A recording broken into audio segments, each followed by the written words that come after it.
Paper number 6 વિભાગ બી નીચેના પ્રશ્નોની ગણતરી કરી જવાબ લખો।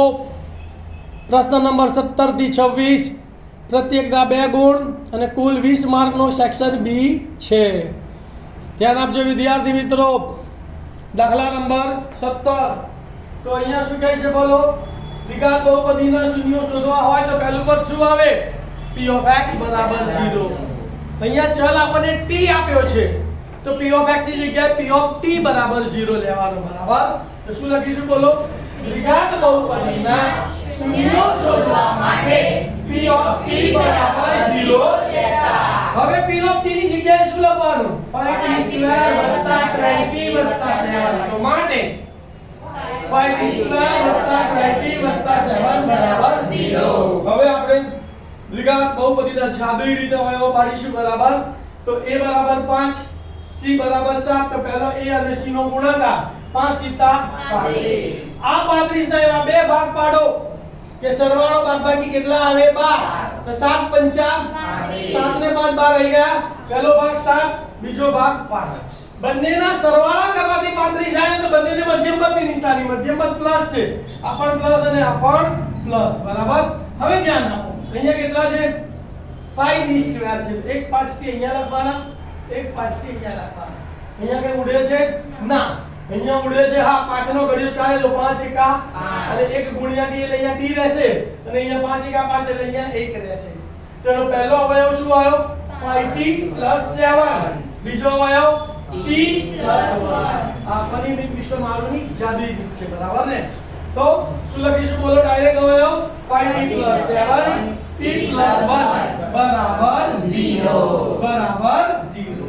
બંનેને હવે આપણે 0 સાથે સરખાવી દઈએ તો શું થશે બોલો? માટે 5t + 7 બરાબર 0 અથવા t + 1 બરાબર 0। અને સૂત્ર કરતા બનાવ્યું છે t ને +7 સામે જાય તો -7 ગુણાકારમાં સામે જાય તો અને t બરાબર -7 અથવા +1 સામે જાય તો અને t બરાબર -1। પહેલા શૂન્યને આલ્ફા કહીશું, બીજા શૂન્યને બીટા કહીશું। તો માટે આલ્ફા બરાબર -7/5 અને બીટા બરાબર -1 છે। હવે abc શોધી કાઢીશું તો શું લખવાનું? સમીકરણને દ્વિઘાત સમીકરણના પ્રમાણિત સ્વરૂપ ad² + bd + c બરાબર 0 સાથે સરખાવતા। તો a બરાબર કેટલા આવશે? 5, b બરાબર 12 અને c બરાબર 7।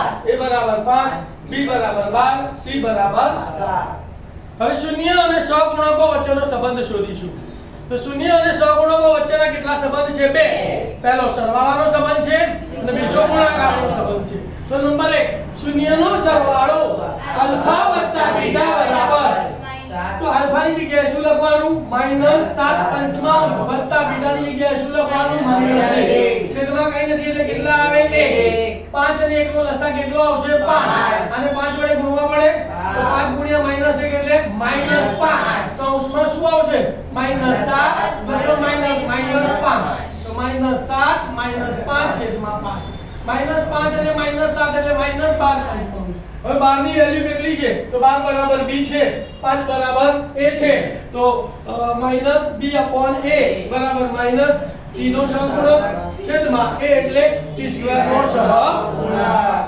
બીજું પદ શૂન્યનો ગુણાકાર આલ્ફા × બીટા તો આલ્ફાની જગ્યાએ -7/5 ગુણ્યા બીટાની જગ્યાએ -1।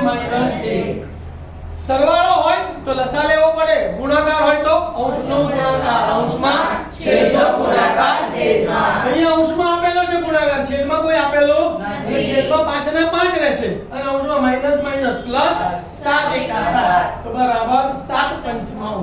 7 એટલે c અને 5 એટલે a તો બરાબર c/a તો બરાબર અચળ પદ છેદમાં t² નો સહગુણક।